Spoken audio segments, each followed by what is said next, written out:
ರೀ ಫ್ರೆಂಡ್ಸು, ನಾವು ಇವತ್ತು ಬಂದೇವಿ ವಿಜಯಪುರದಲ್ಲಿರುವಂತಹ ಐತಿಹಾಸಿಕ ಸ್ಥಳ ಬಾರಾಕಾಮನ್. ಇದನ್ನು ನಮ್ಮ ಮೊಹಮ್ಮದ್ ಆದಿಲ್ ಶಾಹಿ ಅವರ ಮಗ 2ನೇ ಅಲಿ ಆದಿಲ್ ಶಾಹಿ ಅವರು ಕಟ್ತಾರೆ. ಬರ್ರಿ ನೋಡೋಣ.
ಇದನ್ನು ಗಚ್ ಅಂತ ಹೇಳ್ತಾರೆ.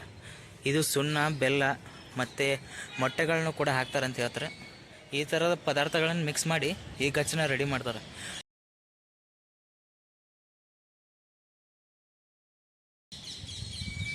ಮತ್ತು ನೀವು ಈ ಕಡೆ ನೋಡ್ತಾ ಇರೋದು 12 ಮಂಜಿಲ್. ಇದು ಪೂರ್ತಿ ಆದ ನಂತರ ಇದು ಮೇಲೆ ಹೋಗೋಕ್ಕೆ ದಾರಿ. ಬಾರಾಕಾಮನ್ನಿನ ಮೇಲೆ ಹೋಗುವ ದಾರಿ ಇದು. ಬೇಕಾದ್ರೆ ನೋಡ್ಬೋದು, ಸ್ಟೆಪ್ಸ್ ಇಲ್ಲೇ ಇದೆ ಕಾಣ್ತಾರಲ್ಲ.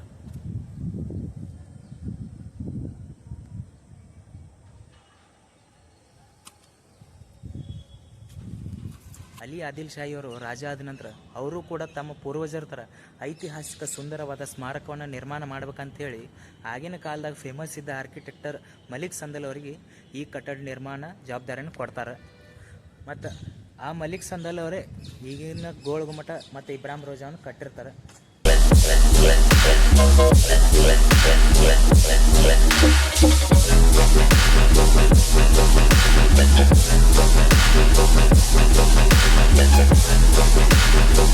ಆದಿಲ್ ಶಾಹಿ ಆಸೆ ಏನಿತ್ತಪ್ಪ ಅಂದ್ರೆ, ಅವರ ತಂದೆ ಮತ್ತು ತಾತ ಕಟ್ಟಿರುವ ಸ್ಮಾರಕಗಳಿಗಿಂತ ನನ್ನ ಸ್ಮಾರಕ ಅತಿ ಹೆಚ್ಚು ಪ್ರಭಾವಶಾಲಿ ಮತ್ತು ಪ್ರಸಿದ್ಧವಾಗಿರ್ಬೇಕಂತ ಹೇಳಿ ಅವ್ರದ್ದಿತ್ತು. ಅದಕ್ಕೋಸ್ಕರ ಈ ಬಾರಾಕಾಮನ್ ನಿರ್ಮಾಣ ಮಾಡೋಕ್ಕೆ ಕೈಗೊಳ್ತಾರೆ. ಈ ಬಾರಾಕಾಮನ್ ನೀವು ನೋಡಕತ್ತಿದ್ದು ಬರೀ ಒಂದೇ ಫ್ಲೋರ್, ಹೌದಾ? ಇದು 12 ಫ್ಲೋರ್ ಎತ್ತರ ಆಗೋದಿತ್ತು. 12 ಫ್ಲೋರ್ ಎತ್ತರ ಏನಾರು ಆಗಿದ್ರೆ ಇದರ ನೆರಳು ಹೋಗಿ ಗೋಳು ಗುಮ್ಮಟ ಮೇಲೆ ಬೆಳೆತಿತ್ತು. ಗೋಳು ಗುಮ್ಮಟ ಮೇಲೆ ಬಿದ್ದರೆ ಆಗಿನ ಕಾಲದ ತಪ್ಪು ಅಂತ ಕೆಲವೊಬ್ರು ಹೇಳ್ತಿದ್ರು. ಆ ಕಾರಣಗಳಿಂದನೂ ಇದನ್ನು ನಿಲ್ಲಿಸಿದ್ರು ಅಂತಲೂ ಹೇಳ್ತಾರೆ ಕೆಲವೊಬ್ರು. ನೀವೆಲ್ಲ ಬರೀ ಜಸ್ಟ್ ಇಮ್ಯಾಜಿನ್ ಮಾಡ್ಕೋರಿ, ಇದು ಬರೀ ಒಂದೇ ಫ್ಲೋರಿಗೆ ಈ ಥರ ಐತಿ, ಇನ್ನು 12 ಫ್ಲೋರ್ ಆಗಿದ್ರೆ ಯಾವ ಲೆವೆಲಿಗೆ ಆಗ್ತೈತೆ ಅಂತೇಳಿ.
ಅಂತೇಳಿ.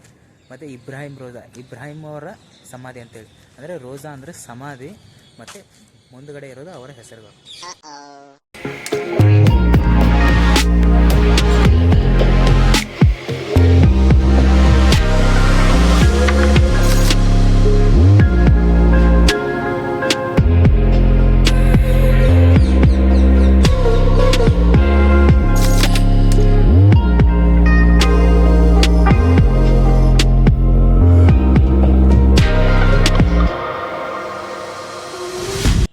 ನೀವು ನೋಡ್ಬೋದು ಇದರ ಹೊರಗೆಲ್ಲ ಗಾರ್ಡನ್ ಏರಿಯಾನೆಲ್ಲ ಎಷ್ಟು ನೀಟಾಗಿ ಮಾಡಿದ್ದಾರೆ ಅಂತೇಳಿ ತೋರಿಸ್ತೀನಿ ಬರ್ರಿ.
ಮತ್ತು ಇನ್ನೊಂದು ವಿಚಾರ ನಿಮಗೇನು ಹೇಳ್ಬೇಕಪ್ಪ ಅಂದ್ರೆ ನಿಮ್ಗೆ ತೋರಿಸ್ತೀನಿ ಬರ್ರಿ.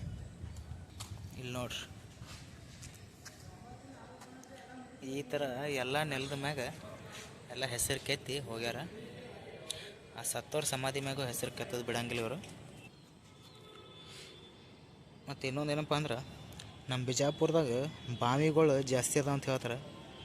ಇಂಥವ್ರು ಹೋಯ್ದು ಆ ಬಾವಿ ಯಾಕೆ ದುಗ್ಸಾಲಾಗ್ಯಾರ ಅದು ಗೊತ್ತಾಗಲಾಗ್ಯದ ನನಗೆ.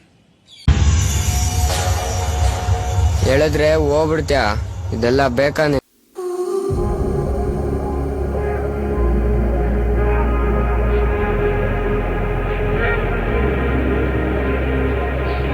ಲಕ್ಷ್ಯ ಅವ್ರ ಆಸೆ ಏನಿತ್ತಪ್ಪ ಅಂದ್ರೆ ಅವ್ರ ಅಪ್ಪನಿಗೆ ದೊಡ್ಡ ಸ್ಮಾರಕ ನಿರ್ಮಾಣ ಮಾಡ್ಬೇಕಂತೇಳಿ. ಮತ್ತು ನೀವು ಈಗಾದರೂ ನೋಡ್ಬೋದು, ಗೋಳಗುಮ್ಮಟ ಬರೀ 160 ಸ್ಕ್ವೇರ್ ಫುಟ್ ಒಳಗೈತಿ, ಆದರೆ ಬಾರಾಕಮ್ಮನ 215 ಸ್ಕ್ವೇರ್ ಫುಟ್ ಒಳಗೆ ಐತಿ. ಮತ್ತು ಇದರ ಎತ್ತರ 50 ಫೀಟ್ವರೆಗೂ ಐತಂತ ಹೇಳ್ತಾರೆ.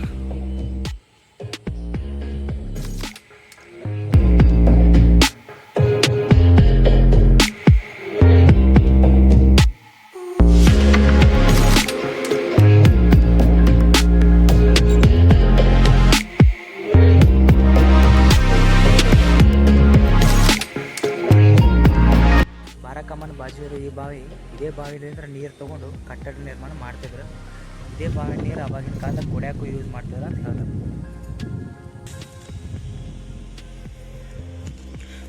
ಈಗೆಲ್ಲ ಇದು ಬಾವಿ ನೀರೆಲ್ಲ ಹೊಲಸ ಆಗ್ಬಿಟ್ಟದ.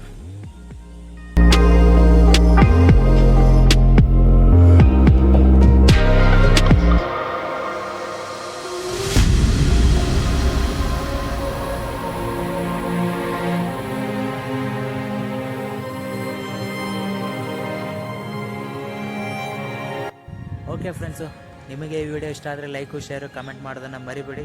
ನಾನು ಬರ್ತೀನಿ ನೆಕ್ಸ್ಟ್ ಬ್ಲಾಗಲ್ಲಿ ಮತ್ತೊಂದು ಐತಿಹಾಸಿಕ ಸ್ಥಳವನ್ನು ನೋಡಿಕೊಂಡು. ಅಲ್ಲಿವರೆಗೂ ಕಾಯ್ತಾ ಇರಿ.